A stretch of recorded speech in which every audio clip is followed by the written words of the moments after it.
Shalom, shalom, peuple de Dieu. Espérant que vous allez bien. C'est votre frère Israël Yamungo qui vient avec un message ce matin, comme le programme s'intitule Matin Méditation.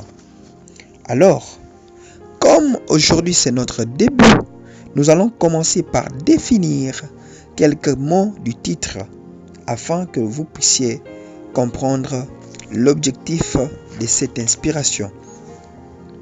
1. Nous commençons par matin. C'est quoi le matin?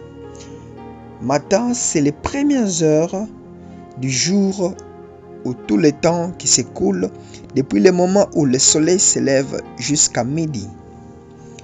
2. Méditation. C'est l'action de méditer ou de réfléchir sur quelque chose. L'examiner mûrement de manière à l'approfondir.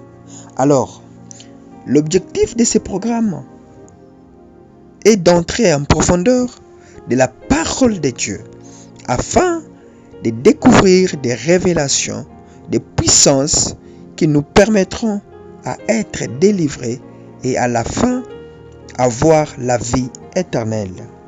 À cet effet, nous lisons les versets de base qui vont nous permettre ou nous accompagner dans ces programmes de méditation.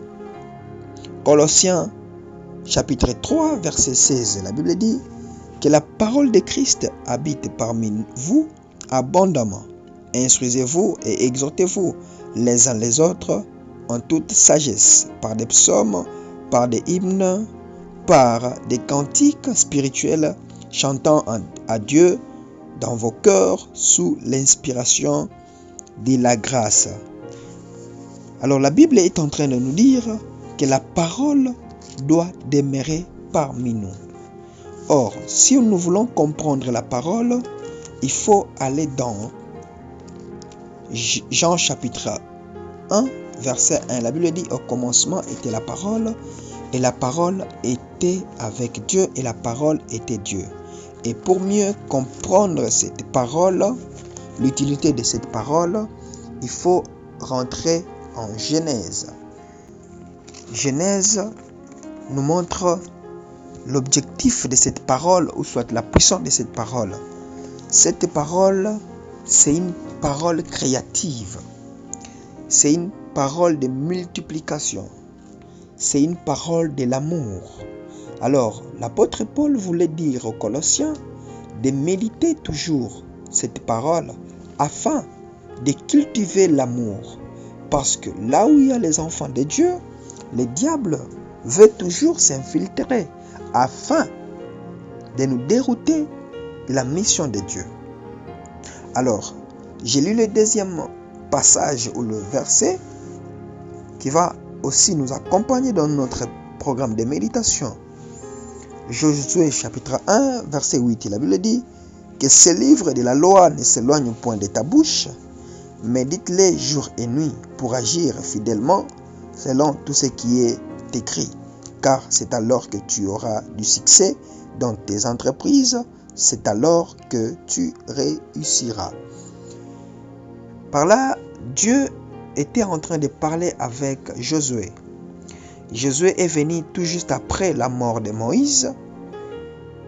Il a pris le bâton pour diriger le peuple d'Israël.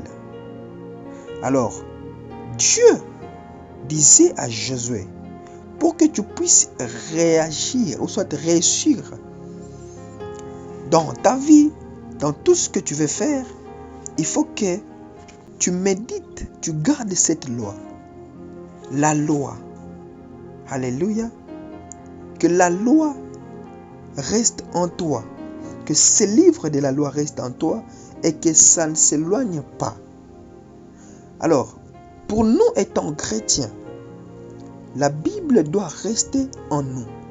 Et cette parole, lorsqu'elle reste en nous, elle nous apporte la vie éternelle et la bénédiction. C'est pourquoi je vous prie de nous suivre dans les prochaines vidéos pour comprendre l'utilité de la parole de Dieu, l'utilité de la méditation.